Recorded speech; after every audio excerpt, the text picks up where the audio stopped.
I am Cassia Vale, 28 years old, from Florida. The night my family broke me was supposed to be a celebration. My birthday dinner, the one night each year that was supposed to be about love, laughter, and belonging. Instead, it became the moment I realized I was nothing but a punchline to them.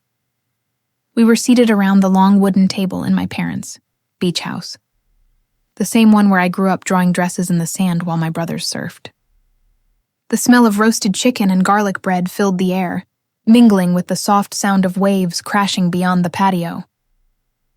"Cassia," my mother said, pouring wine into her glass. "Did you ever find a real job yet? Or are you still pretending to be a designer?" The laughter that followed wasn't gentle. It was cruel, sharp enough to pierce through bone. I forced a smile. "I have clients, Mom. The boutique—" My father cut me off, shaking his head. "Clients? Sweetheart, selling dresses online to college girls doesn't count as a business. You're almost 30. When are you going to wake up?" I looked around the table, at my father's smug grin, my mother's raised brow, my brother Kyle whispering something to his wife, who stifled a giggle. Even my younger sister Maddie, who used to beg me to make her prom dresses, rolled her eyes. That's when I saw it. A small envelope in front of Kyle. He grinned and slid it toward me. "Here," he said. "Thought you might want to see what real success looks like." Inside was a glossy brochure for his new company, a marketing agency my father had helped him fund. My name was printed under creative consultant. I blinked. "What is this?" Kyle smirked. "Dad said it'd be good to put your name on something respectable. Don't worry, we didn't expect you to do any actual work." The laughter returned, louder this time, echoing in my skull. My throat tightened. "You used my name on your company without asking me?" Dad shrugged. "You should be grateful. It's exposure. Maybe it'll help your little fashion hobby look legitimate." The room tilted. My hands trembled around the envelope. "I'm not your decoration," I said, voice shaking. "You don't get to use me like that," my mother scoffed. "Oh, Cassia, stop being dramatic. You should be thanking your father. He's trying to help you stop embarrassing yourself."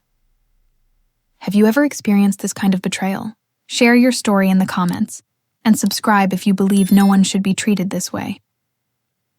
I stood up so fast my chair scraped across the tile. "You mock me for chasing my dream, but at least I have one. You built your lives on convenience, not courage." Dad slammed his palm against the table. "Watch your tone." "Or what?" I snapped. "You'll tell the world your daughter's a failure? Go ahead, because one day that's going to be the biggest joke of all." Maddie's voice was small, almost pitying.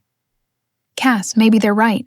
You've been trying this for years. Maybe it's time to get a normal job." Normal. That word tasted like poison.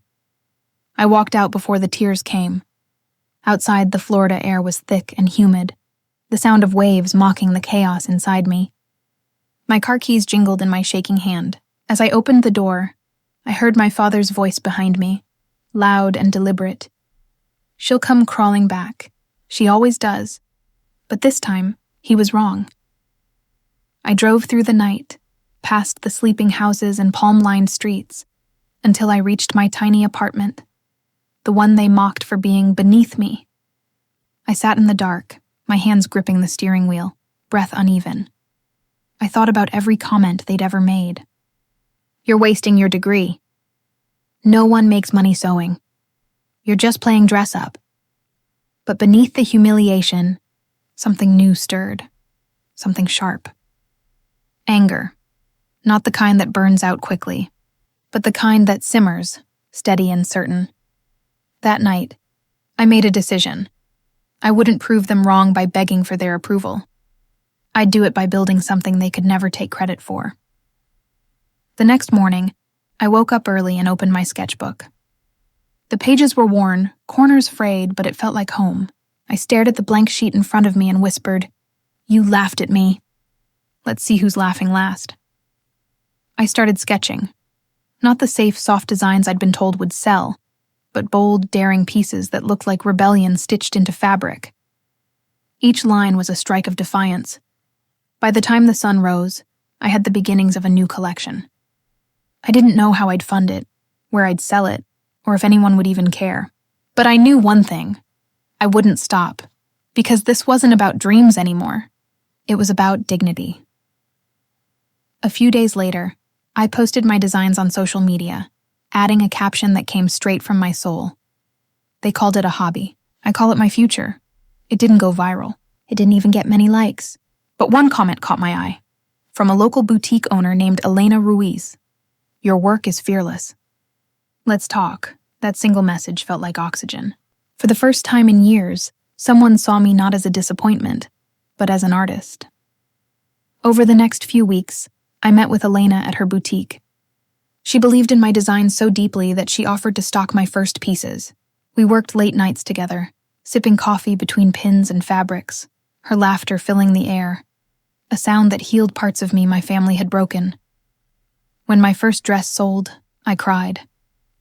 Not because of the money, it was barely enough for groceries, but because someone had chosen me. And for the first time, I realized something. The people who break you don't get to decide if you stay broken. They can mock, dismiss, and erase, but they can't destroy what they never built. That night, as I stood in my small kitchen staring at the one glowing order-confirmed notification on my phone, I whispered, "This is the beginning." The same family that had laughed at me didn't know it yet. But they'd just created the very thing that would one day humble them. And when that day came, I wouldn't need to scream or gloat. My success would speak louder than their mockery ever did, because I was done being their punchline. Now, I was becoming their reckoning. The betrayal at that dinner didn't fade with time. It multiplied. Like a cut that kept reopening every time someone smiled at me with pity. My family's laughter had branded itself into my memory, a scar I carried even when I pretended I was fine. For weeks after that night, I avoided their calls. I told myself I was too busy working with Elena, too focused on my designs to care. But late at night, when the world quieted, their voices returned, echoing in my head like a cruel soundtrack. "You'll come crawling back. Stop embarrassing yourself." Those words weren't just insults. They were shackles, and I was still dragging them behind me. Elena's boutique became my refuge. She believed in me in a way no one ever had. When I doubted myself, she'd glance over her glasses and say, "Cassia, stop asking if you can. You already are."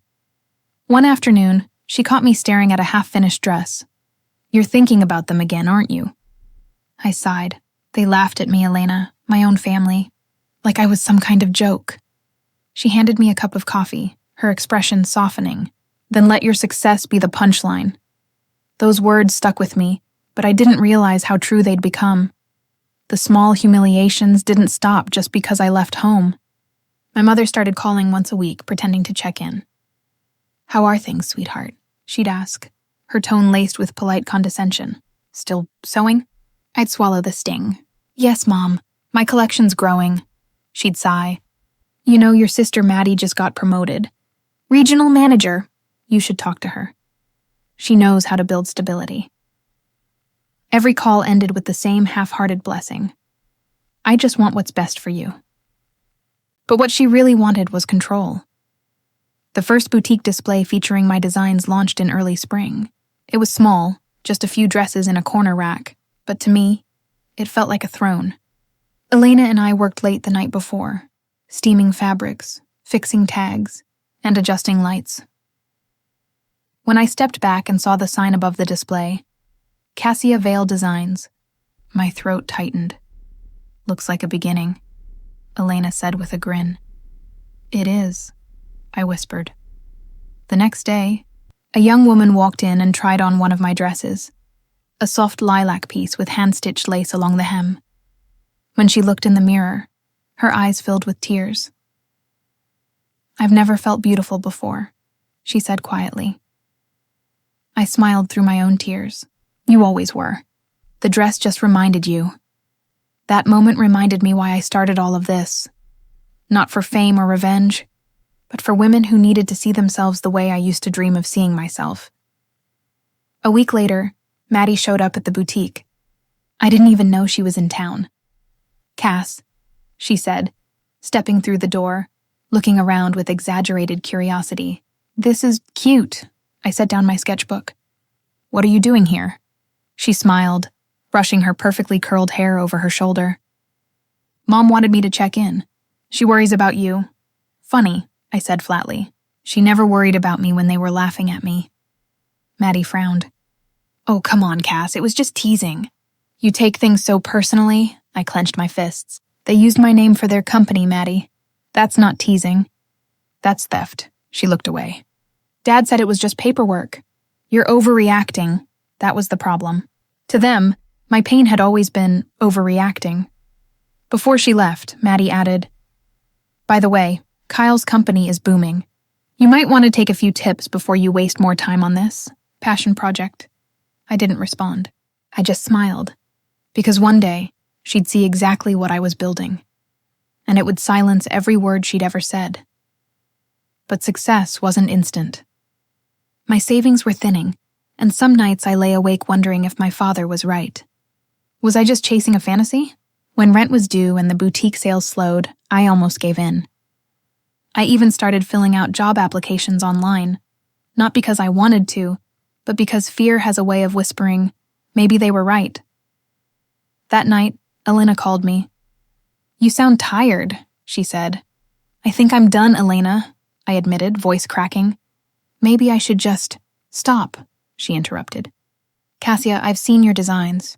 You were born for this. The world just hasn't caught up yet." Her words reignited the spark I thought I'd lost. The next morning, I posted a video of my process. Sketching, sewing, creating. No filters, no polish, just truth. I titled it, "They Said I'd Never Make It." Watch me try anyway. I didn't expect anyone to notice. But they did. Thousands did. Comments poured in from women around the world. This made me cry. "Keep going. You're inspiring us." My family says the same thing. "I'm rooting for you." For the first time, strangers became my supporters, and their faith filled the space my family's cruelty left empty. By summer, I had enough orders to hire 2 assistants. My studio expanded, and I stopped flinching every time my phone buzzed. When my father called again, his voice carried that familiar arrogance. "Your mother says you're getting some attention online. That's nice. Maybe you can design something for Maddie's wedding." I laughed softly. "Sure," I said. "If she can afford my rates." He went silent. Then, with a forced chuckle, said, "Still got that attitude, huh?" "No," I replied calmly. "I just have self-respect now." When I hung up, I realized that was the first time I'd ever ended a conversation with him feeling powerful instead of small. That night, I walked along the Florida shoreline, the same beach where I used to dream as a girl. The waves shimmered under the moonlight, the wind tugging at my hair. I whispered to the ocean. They laughed at me here. Now, this is where I'll rise, because I understood something now. Every cruel word, every doubt, every smirk had been fuel. They thought they were breaking me. But all they did was sharpen the edge I'd one day cut my path with, and my path was only just beginning. The first time my name appeared in a local fashion magazine, it should have been a dream come true. My design, a gold silk gown that flowed like molten light, had been featured as part of an emerging talent showcase. It was the kind of moment I used to fantasize about when I stitched by candlelight in my tiny apartment. But instead of pride, what I felt was dread, because I knew my family would see it, and they did. The very next day, my mother called, her voice syrupy with false sweetness. "Oh, Cassia, we saw your little article. How lovely that they're encouraging local artists." "Mom," I said slowly, "it wasn't a charity piece. They reached out to me because my designs sold out at the boutique." "Oh, of course, dear," she said quickly, but I could hear the smirk behind her words. "Still, it's nice to see you having fun. But remember, fashion's a fickle world." Fickle. That was her word for everything she didn't understand. My art, my ambition, my fire. A few days later, I went home to drop off some old boxes I'd kept in storage at my parents' house. I thought I could handle it. I thought I was strong enough not to care. When I walked through the door, laughter spilled from the living room. My father, Kyle, and Maddie were there, gathered around the coffee table, wine glasses in hand. "Speak of the devil," Kyle said, holding up his phone. "We were just reading your article out loud. You're practically famous now." His grin was sharp. My mother giggled. "Your father says we should frame it, Cassia. Right next to Kyle's business award.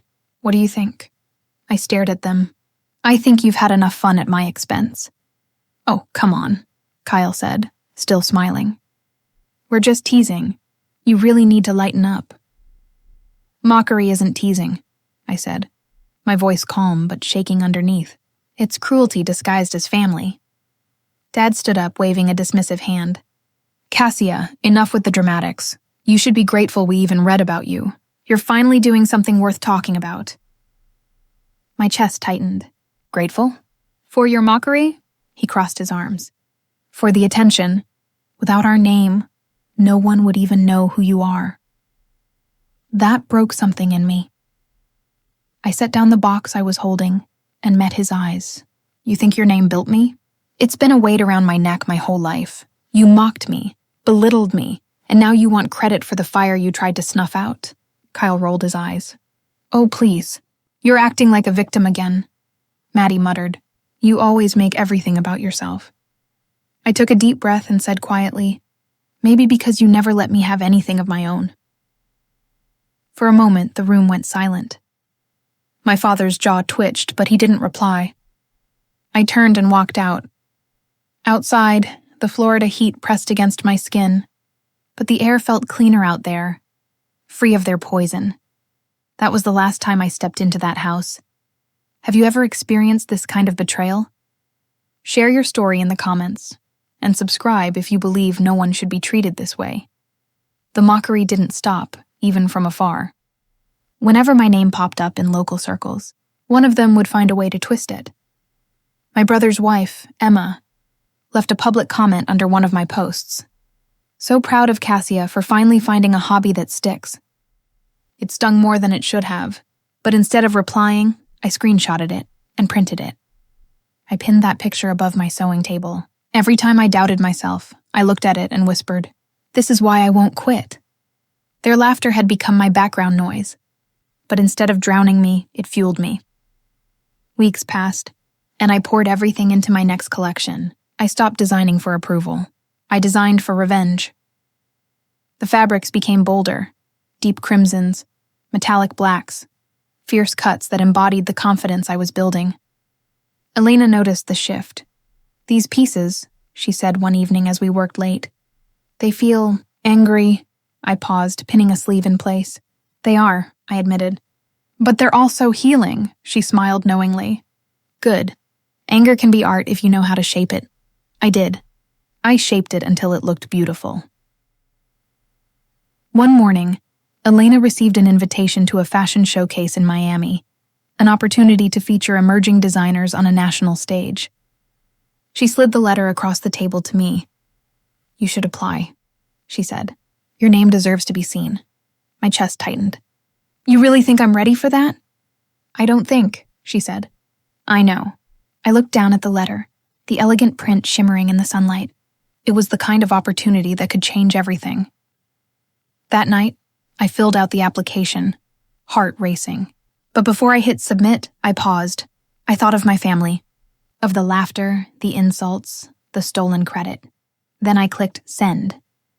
A few weeks later, I got the email, "Congratulations, Cassia Vale. You've been selected to present your collection at the Miami showcase." I screamed. I cried. I laughed. All at once. It felt unreal. Elena hugged me so tight I could barely breathe. "See? You're unstoppable." But beneath the joy, a quiet thought lingered. What will they say now? I didn't have to wait long to find out. The showcase announcement made the local papers again, and my family wasted no time pretending they'd supported me all along. My mother posted the article on Facebook with the caption, "So proud of our talented daughter, Cassia." We always knew she'd make us proud. It went viral among her friends. Hundreds of comments praising her amazing parenting. When I saw it, I didn't cry or rage. I just stared at the screen for a long moment, then whispered, "You want pride?" I'll show you what pride looks like. Because if there's one thing I'd learned, it's that the loudest mockery comes right before the silence that follows your success. That night, I worked until dawn. I sewed through exhaustion, through anger, through every memory that tried to pull me down. By sunrise, my final piece was done, a gown made of black satin that caught the light like armor. On the inside of the hem, hidden in silver thread, I embroidered one word: resilient, because that's what I'd become. And soon, the people who laughed would see that resilience on a stage they could never reach. Success has a strange kind of silence to it. When I finally had everything I dreamed of, designs that sold, a name that was beginning to matter, a life that was mine, I realized how empty the room sounded without the voices I'd spent years trying to win over. The nights in my studio were long and quiet. Sometimes I would sew until my eyes burned, just to avoid thinking about how no one ever called to ask how I was doing anymore. The phone that once rang with family gossip and judgment had gone mute, and though I'd wanted that peace, it stung in ways I hadn't expected. Because even when you free yourself from people who hurt you, a part of you still mourns them. Elena noticed it before I admitted it to myself. "You're quieter these days," she said one evening as she packed up fabric samples. I smiled weakly.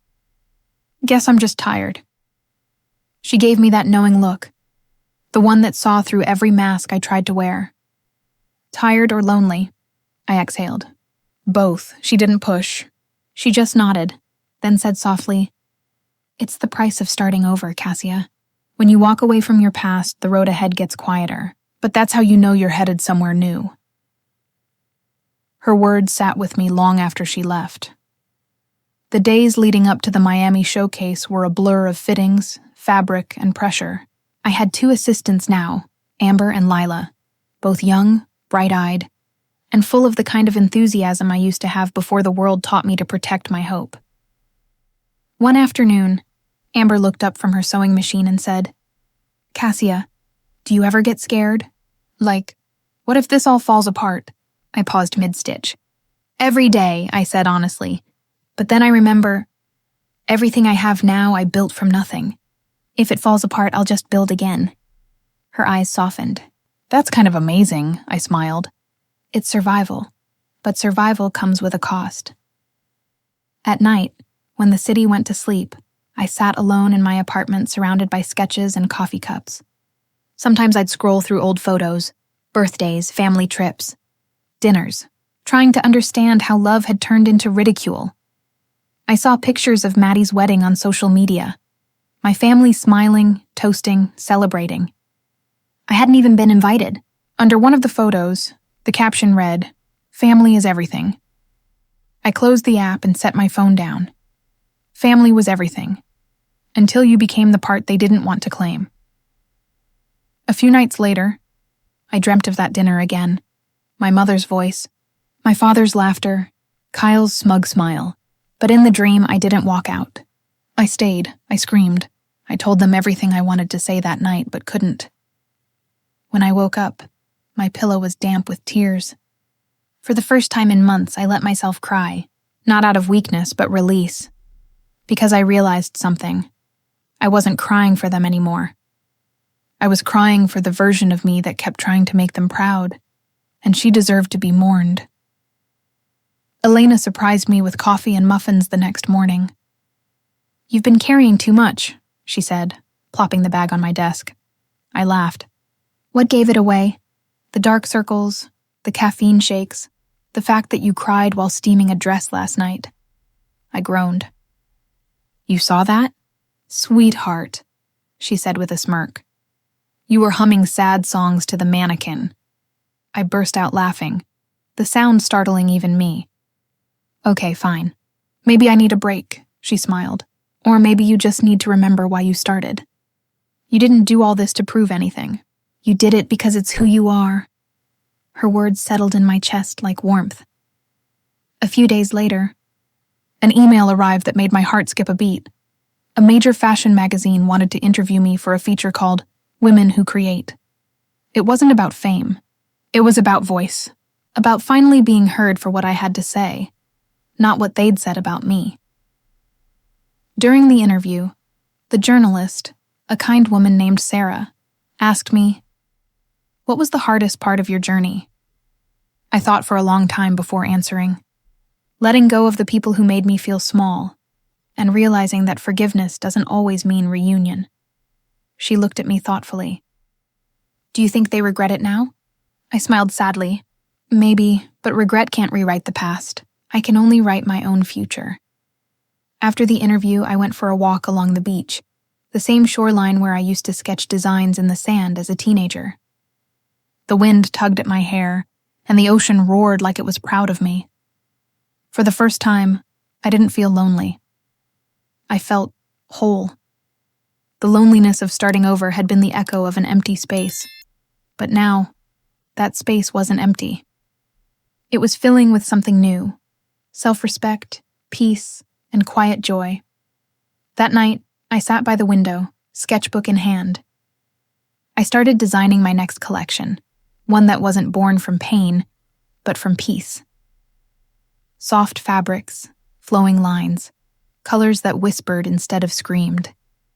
The opposite of armor, the opposite of anger, because I'd fought my battles.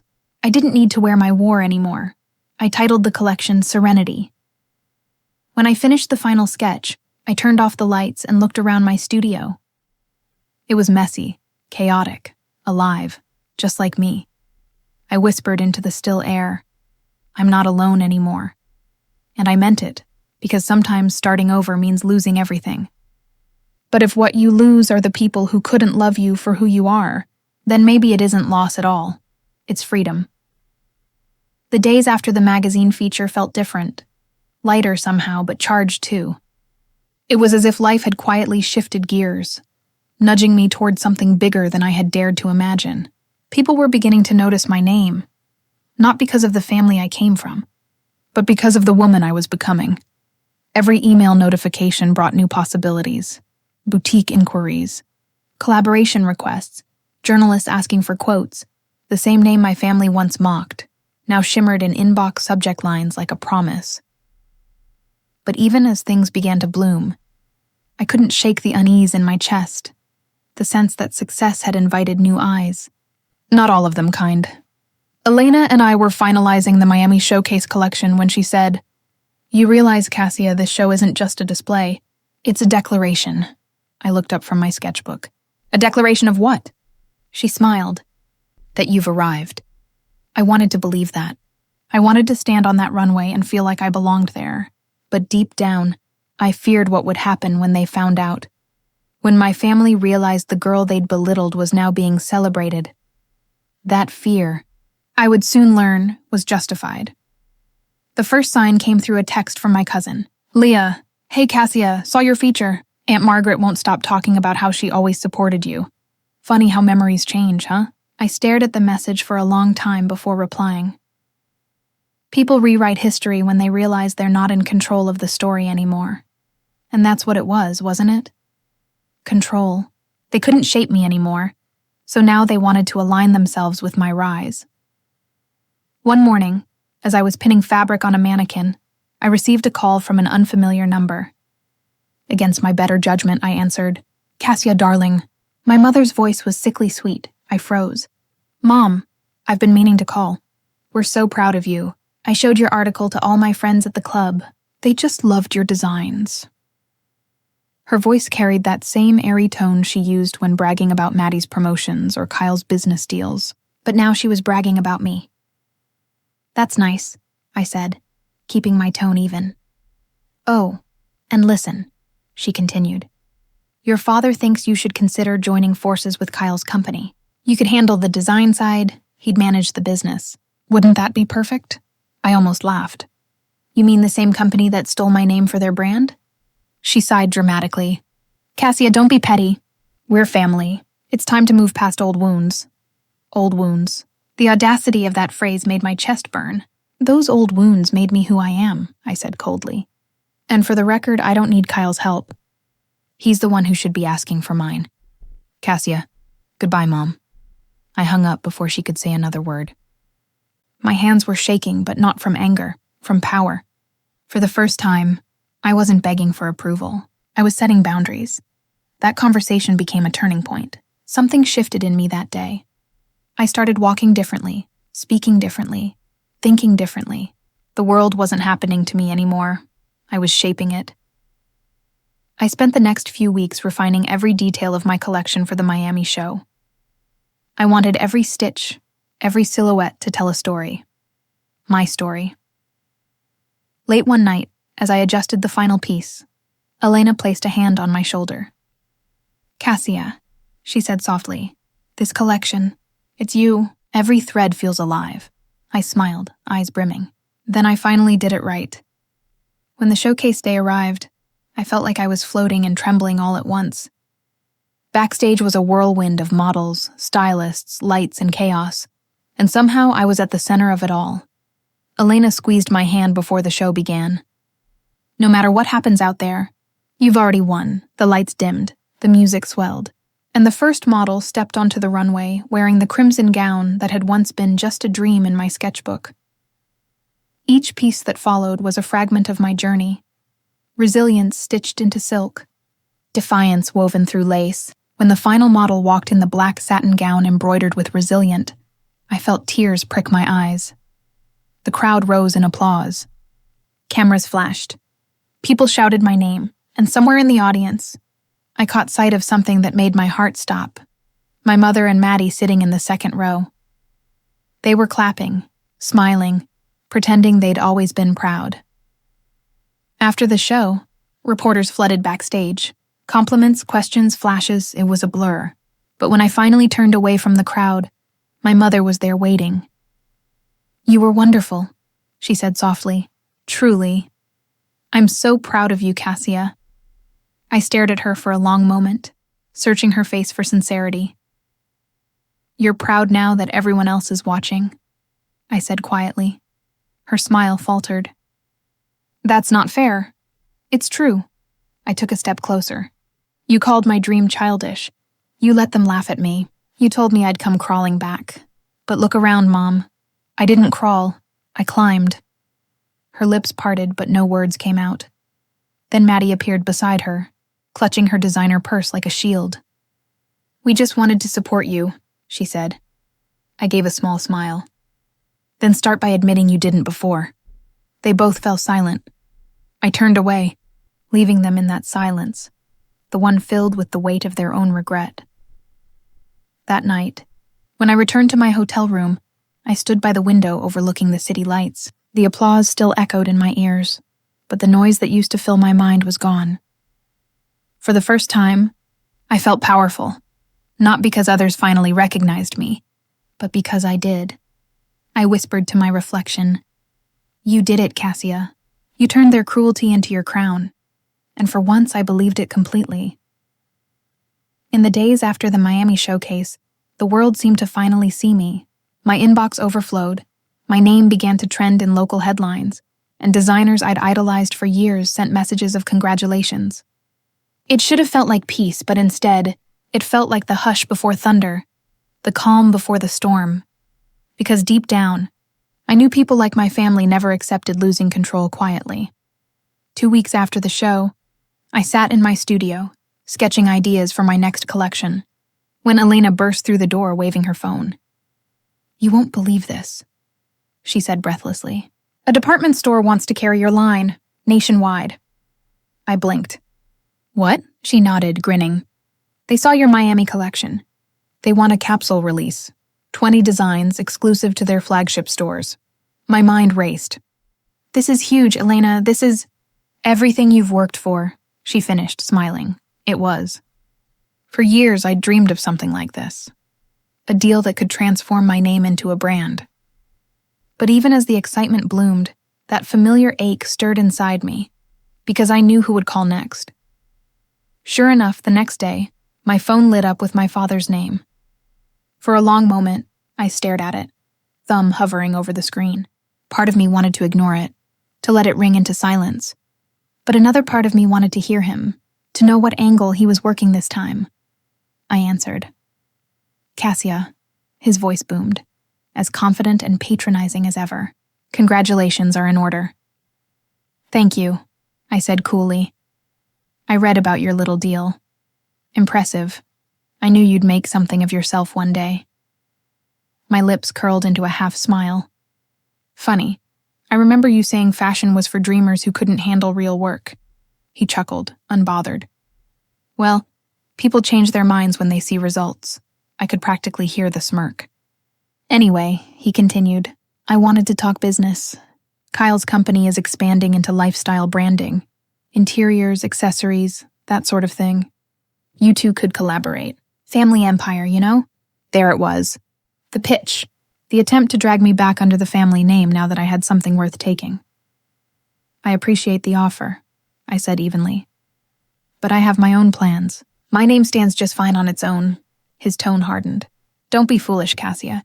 You've always been emotional. This is an opportunity, I exhaled slowly.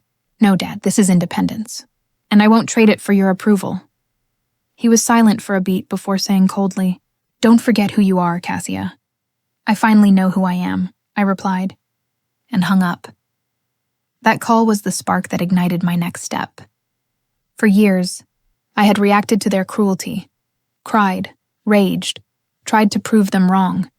But now I wanted strategy. I wanted control.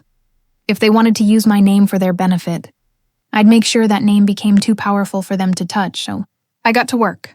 Elena and I spent weeks meeting with lawyers, negotiating contracts and securing trademarks. I had learned the hard way that family could steal more than your peace.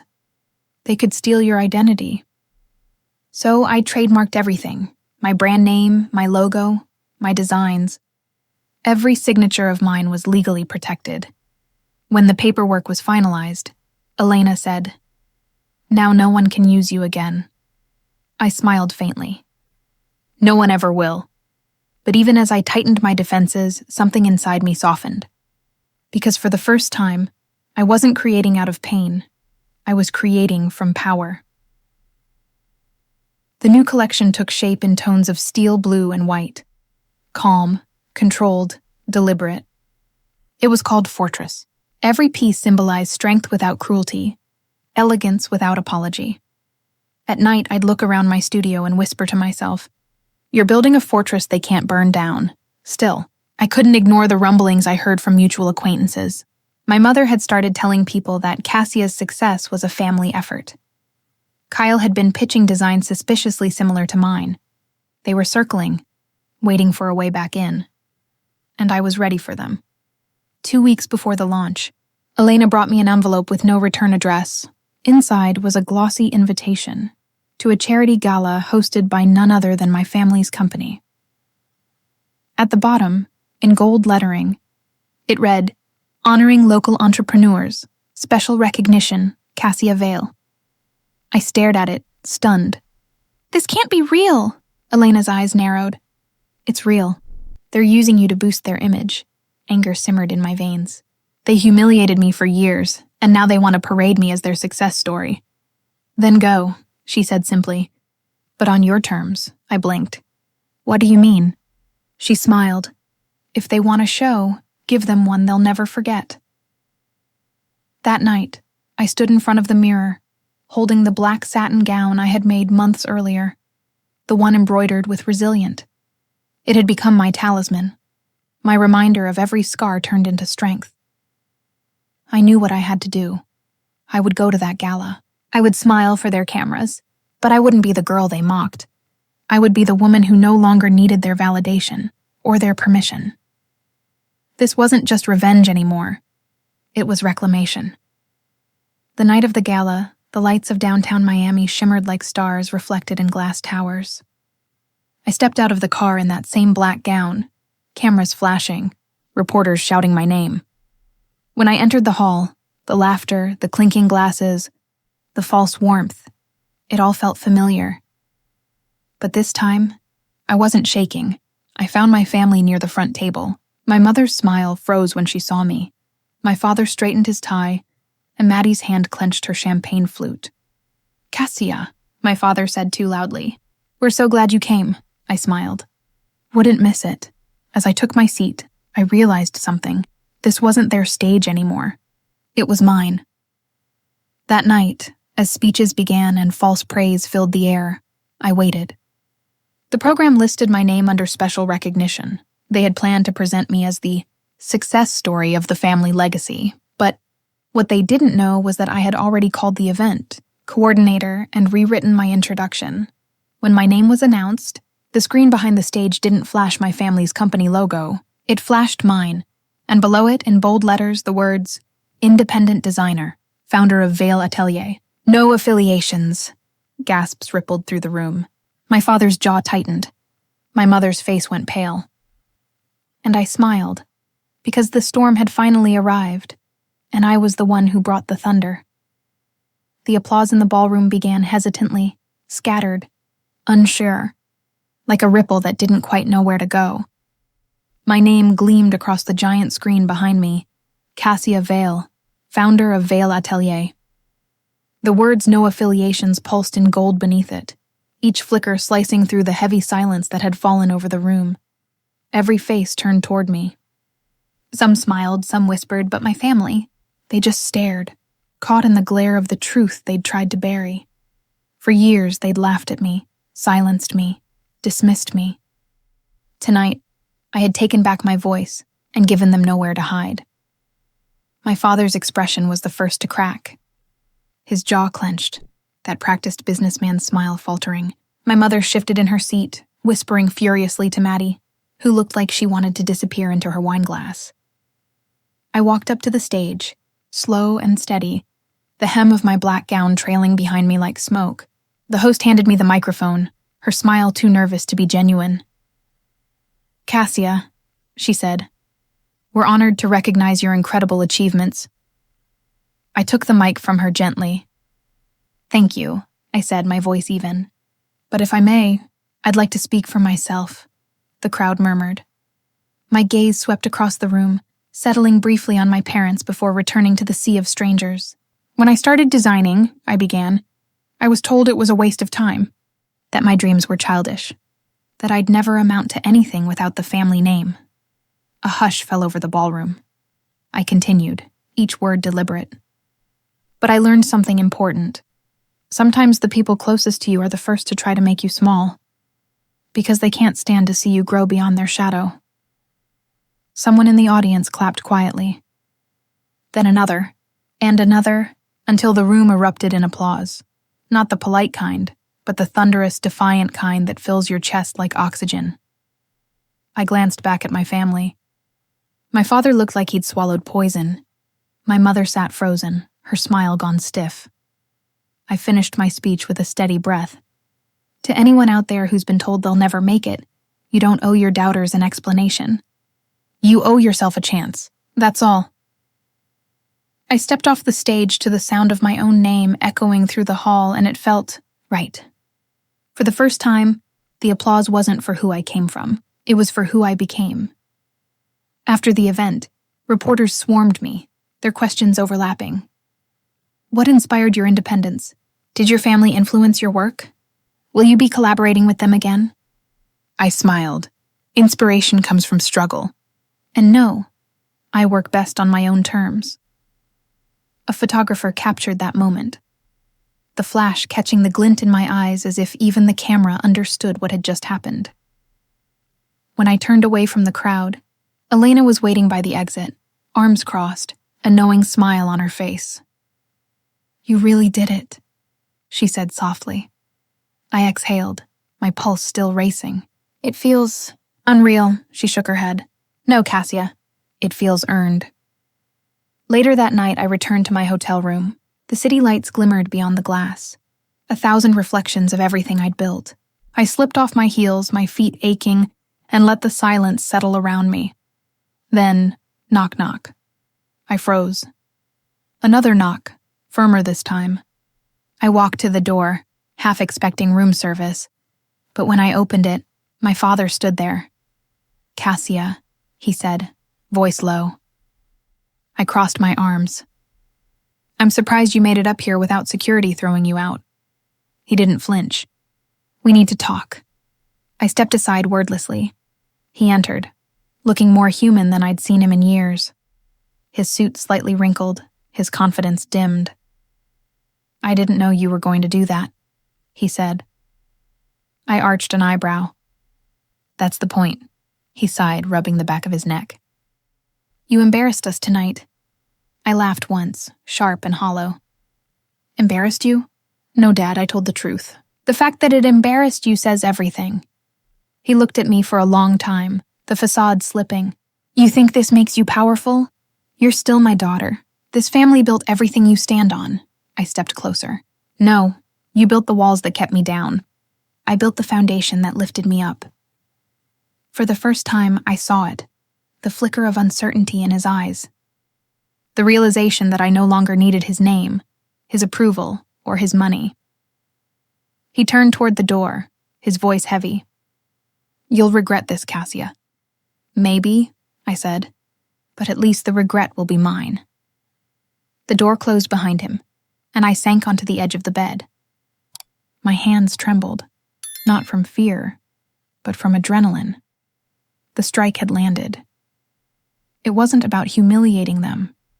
It was about freeing myself from the grip they'd had over me my entire life. I hadn't just spoken my truth. I'd shattered the illusion they'd built around me. The next morning, headlines exploded. Designer Cassia Vale shakes up gala, with powerful speech on independence. From mockery to mastery, Cassia Vale's family. Drama goes public. Cassia Vale's words. Ignite a movement for self-made creators. My phone buzzed nonstop. Messages from other designers. Women thanking me. People sharing their own stories of being underestimated. And amid it all, one message stood out: we should talk. Maddie, I stared at it for a long time. Then I typed back, no need. The message was loud and clear, and I hit send. That afternoon, Elena burst into my office with a grin. The department store doubled their offer after last night. They said your speech gave them goosebumps. I blinked. You're serious? Dead serious. You're not just a designer anymore, Cassia. You're a brand. I laughed, shaking my head in disbelief. Guess speaking the truth really does pay. She raised an eyebrow. You think that was the strike? I looked out the window, a slow smile forming. No, I said. That was the first wave. That night, as the city buzzed below, I drafted a press release announcing Vale Atelier's expansion, an independent initiative supporting young female designers with mentorship and funding. A movement born from everything I'd endured. If my family wanted to own my story, I would make sure the world heard the real one, the version where I rose, and they faded into the background, because the most powerful revenge isn't destruction, it's creation. And I was just getting started. By the next morning, I woke up to find my face splashed across every major fashion headline in the country. My phone buzzed relentlessly. Journalists, brand reps, strangers all reaching out to congratulate me. I had gone viral, but for once it wasn't for the family name. It was for me. The clip from my speech had spread like wildfire. The moment I called out those closest to you who make you small, it resonated. People clipped, shared, quoted it, tagged me in stories with captions like, "She said what we've all been afraid to say." For the first time in my life, the world was listening, not to my family's version of me, but to mine. That day, I arrived at my studio, and the team greeted me with applause. Elena hugged me so tight I almost lost my breath. "Cassia," she said, "you started a movement last night. You have no idea."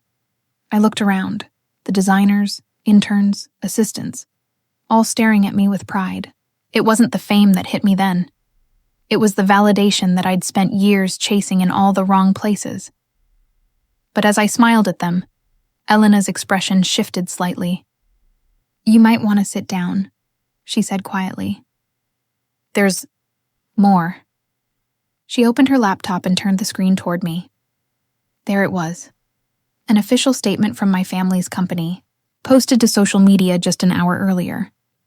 "We are proud to celebrate our daughter, Cassia Vale, whose talent has been nurtured by our family's long-standing legacy of creativity and business excellence. The Vale family stands united behind her success." I read it twice, my blood boiling with each word. They weren't apologizing.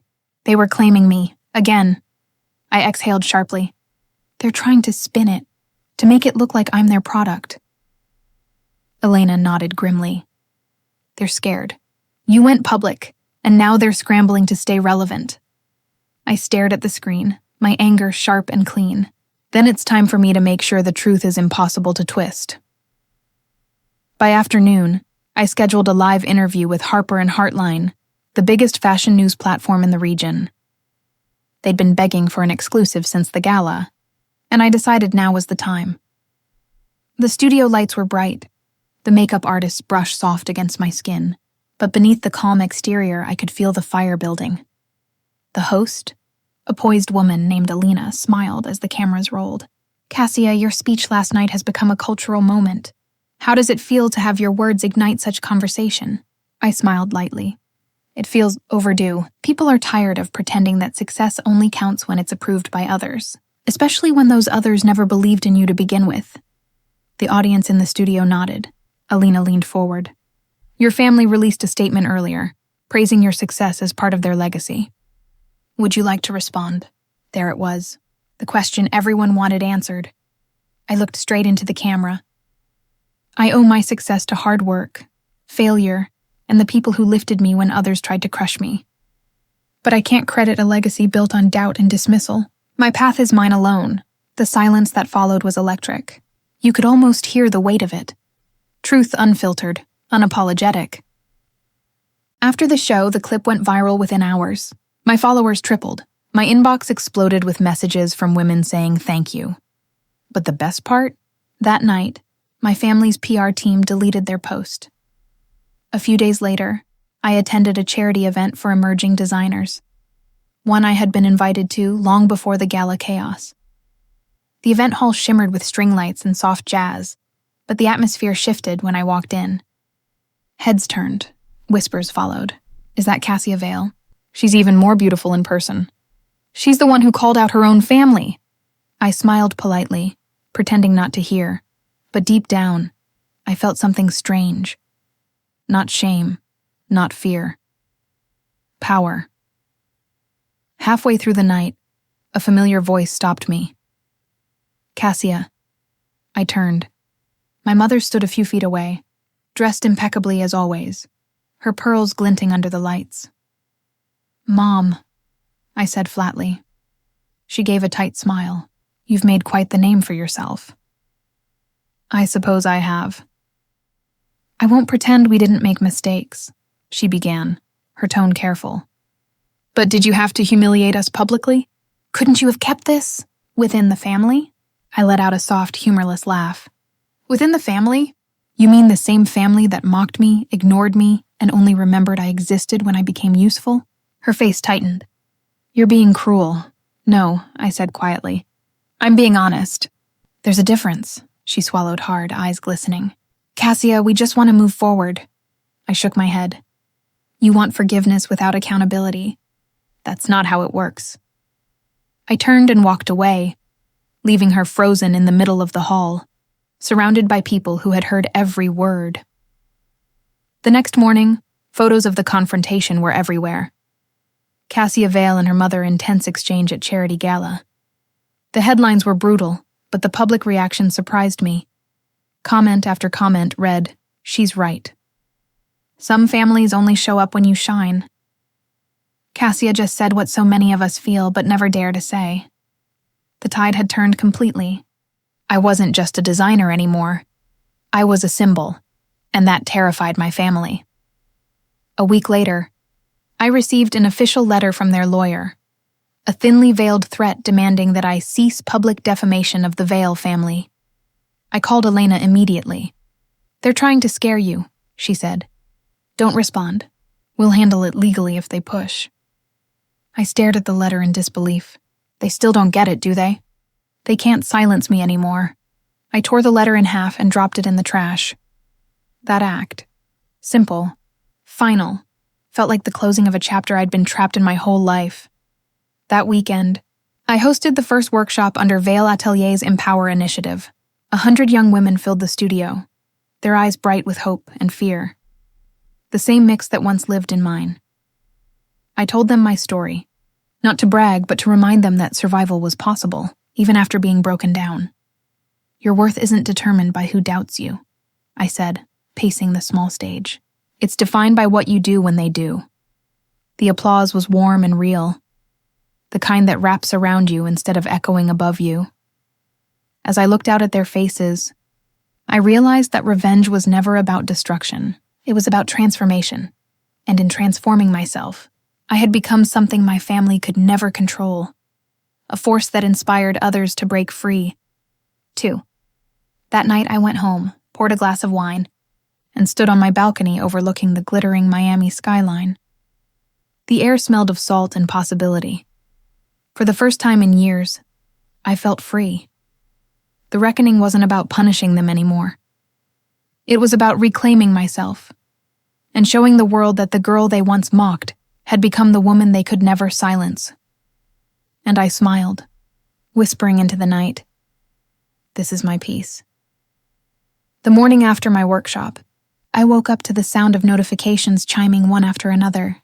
My story had been shared again, this time by a national talk show host who called me the voice of self-made women everywhere. For years, I had imagined what success would look like: wealth, recognition, power. But standing there in my kitchen, barefoot, holding a mug of coffee while reading messages from women who said my journey had given them courage, that was what it really meant to make it. The revenge had already happened, quietly, completely, without me having to lift another finger. Still, old habits die hard.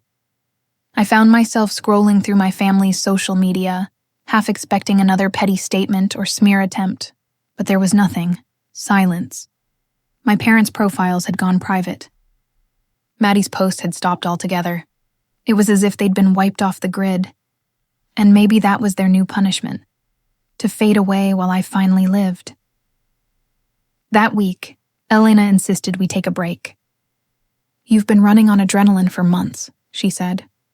"You need to breathe, Cassia." She was right. We booked a small cabin by the coast, 2 days of stillness, waves, and nothing to prove. I packed my sketchbook, not because I planned to work, but because drawing had always been how I thought best. The cabin smelled like cedar and salt water. The ocean stretched endlessly, as blue and quiet as I'd ever seen it. For the first time in years, I slept without dreams clawing at me. On the second morning, I sat on the porch with my coffee, sketching the horizon. The waves reminded me of everything I'd endured, relentless, but cleansing. Elena came out, yawning. "You look peaceful," she said. "I think I am," I replied. "It's strange. I used to think peace meant being forgiven by them. Now I realize it's just letting go." She smiled softly. "You don't need to carry their guilt anymore." "I know," I said, watching the gulls trace circles above the water. I think part of me still wanted them to admit what they did. But maybe silence is its own confession. That evening, I opened my laptop, intending to catch up on emails. Instead, I found a message waiting, from Maddie. My finger hovered over the delete button, but something stopped me. Against my better judgment, I clicked. "Cassia, I know you don't owe me anything. I watched your interviews. I read everything. You were right. I was jealous, and I let them poison me against you, but I've been trying to fix my own life. I hope one day you can forgive me. You didn't deserve what we did." I stared at the words, a lump forming in my throat. Forgiveness. That word had felt foreign for so long, like something I couldn't afford to give without losing myself again. Elena must have seen my expression because she asked quietly, "Who's it from?" "Maddie, and," she apologized. Elena leaned on the railing. "Are you going to reply?" I hesitated. "I don't know. Part of me wants to let her know I've moved on, but another part just wants to move on without reopening it." She nodded. "Then maybe silence is your answer." I smiled faintly.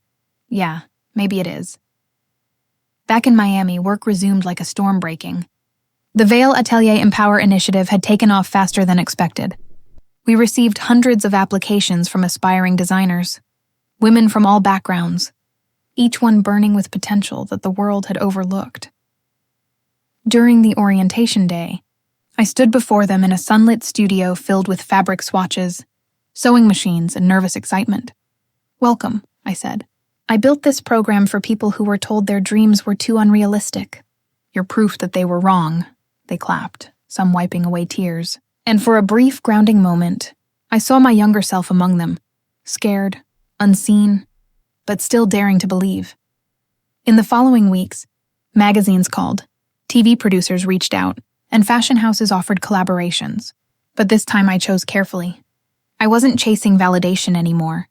I was curating alignment. One evening, as we closed up the studio, Elena said, "You've changed, Cassia. You're not designing for approval anymore. You're designing from freedom." I smiled. Maybe revenge taught me what self-love couldn't. She tilted her head. "Would you ever tell your family that?" I thought about it. No, they'd never understand. And I don't need them to. Months passed. The seasons shifted. One morning, as I walked through a department store that now featured my line, I saw something that stopped me cold. There, at the display window, hung a massive banner, Vale Atelier, founded by Cassia Vale. My name, my story, my dream. I stood there, watching strangers admire the clothes, hearing one woman tell her daughter, "This designer started with nothing. Look at her now." Tears stung my eyes, but they weren't from sadness. They were from something deeper. Pride, closure, peace. I realized then that the little girl who once begged for her family's approval didn't exist anymore. She'd grown into the woman she needed all along. That night, I recorded a video for my social media, not about fashion, but about life. "People ask me what revenge feels like," I said, the camera catching the softness in my voice. And I think the truth is, revenge isn't about making others suffer. It's about refusing to let their cruelty define you. It's when your peace becomes louder than their pain. The post went viral overnight. Thousands commented, calling it the closure speech. But for me, it wasn't a performance. It was a farewell. A week later, I visited my parents' old house, not to confront, not to seek, but to end the chapter properly. The gate was rusted, the garden unkempt, the house quieter than I remembered. No one came out when I knocked. I didn't expect them to. I simply left an envelope by the door. Inside was a note that said, "I forgive you, but forgiveness doesn't mean return. I wish you peace, the kind I had to build from nothing." And that was it. I walked away, feeling lighter than I ever had before. That night, sitting in my apartment surrounded by sketches and success, I whispered a quiet thank you. Not to them, but to myself, for enduring, for fighting, for turning pain into power. And I realized something beautiful. I wasn't living to prove them wrong anymore. I was living to prove myself right. The morning light poured through my apartment windows like liquid gold, warm and soft against the sketchbooks scattered across my desk. The city was waking up, traffic humming faintly below, but inside everything was still. Peace had finally found me, not as a gift, but as something I had earned through every sleepless night, every scar, every quiet act of defiance. I sat at my work table with my coffee, flipping through old sketches. There were pages from my early days, designs drawn in shaky pencil lines, dreams that felt too big for the tiny space I once worked in. And yet, here they were, real, alive, tangible. I traced one of the faded sketches with my finger, a simple dress I'd drawn in college, one my mother had laughed at. "No one will ever wear that," she'd said. But now, that same design, refined and reborn, had sold out in boutiques across the country. A soft laugh escaped my lips. "Guess someone did," I whispered to the ghost of that moment. My phone buzzed, a reminder from my assistant. Today wasn't about meetings or press interviews. It was the official launch of the Vale Foundation for Creative Independence, the next evolution of my brand. This wasn't just about fashion anymore. It was about giving others what I had once needed most: belief, space, and a voice. I slipped into a cream suit, minimal and sharp, then headed to the downtown venue. The foundation's logo, a simple V blooming into an open petal, glowed above the entrance. Reporters clustered near the doors, cameras ready, their voices rising as I approached. "Cassia, over here!" How does it feel to go from outsider to icon? Any final thoughts for your family tonight? I paused before the microphones, offering the faintest smile. It feels like freedom, I said simply, then walked inside. The event hall was filled with faces, designers, young artists, mentors, supporters. The air buzzed with anticipation. Elena stood by the stage, beaming. When it was time, I stepped to the podium. My hands didn't tremble. My voice was calm, grounded, full. When I started this journey, I began. I thought revenge would feel like victory, that proving people wrong would heal the wounds they left. But I learned something far more powerful. I looked around the room, letting my words settle. Revenge is loud, but peace is quiet, and it's stronger. The audience leaned in, silent. I built this foundation for anyone who's ever been told they're not enough, for every voice that's been silenced, because I believe the greatest success isn't rising above others. It's rising beyond the limits they set for you. A ripple of applause filled the hall. I smiled, but it wasn't pride this time. It was gratitude. After the ceremony, I stepped outside for air. The city skyline glimmered against the setting sun, skyscrapers blushing pink and gold. Elena joined me, 2 glasses of champagne in hand. To peace, she said, raising her glass. I clinked mine against hers. To peace, I echoed, and to never needing permission again. She grinned. You know, your story's going to be taught one day. The designer who turned pain into an empire. I laughed softly. Let them tell it. Just make sure they remember it wasn't revenge that built it. It was resilience.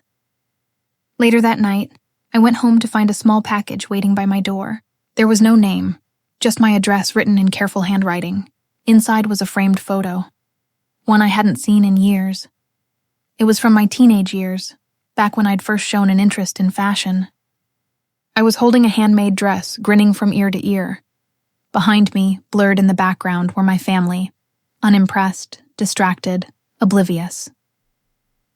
On the back of the photo, a note in familiar cursive read, I found this in Dad's study. Thought you should have it. He keeps your articles in a folder now. And for a long time, I just stood there holding it. No tears came, no bitterness, just understanding. Maybe they would never say the words out loud. Maybe they would never apologize the way I once dreamed they would. But that wasn't my burden anymore. I didn't need their remorse to validate my peace. I placed the photo on my shelf, not as a reminder of pain, but as a symbol of distance traveled. A week later, I sat by the ocean again, the waves slow and calm, tracing the horizon with lazy hands. I had come full circle, back to the silence that once terrified me. Now transformed into something sacred, I took out my journal, the same one I'd started the day I left home. I flipped through the pages, the anger, the grief, the moments of triumph, until I reached the last blank sheet. I wrote slowly. Peace doesn't mean forgetting. It means remembering without pain. Power doesn't mean control. It means self-trust. And love, real love, begins when you stop begging for it. I closed the book and smiled. That evening, I uploaded one final video for my followers. Not a speech this time, but a reflection. The screen faded from black to the soft glow of my studio, fabrics draped in the background. I looked straight into the lens. For everyone who's ever been told they can't, I hope my story reminds you that you can. You don't owe anyone your silence, your potential, or your peace. You owe yourself the life you've imagined. I paused, then added, and if my story resonated with you, please like, subscribe, and share it with someone who might need to hear that they too deserve respect and unconditional love. I smiled softly. Because sometimes the family we create is stronger than the one we're born into. Then, after a beat, I asked, what would you do if you stopped letting others define your worth? The video ended on that question, an open door to every heart that needed it. That night, I sat by my window, the moonlight spilling across my desk, sketching my next design. The first line was smooth, confident, the way I felt now. This one wasn't about pain. It was about grace, about starting anew. And as the pencil moved across the page, I realized something with absolute clarity. I wasn't drawing dresses anymore. I was drawing freedom.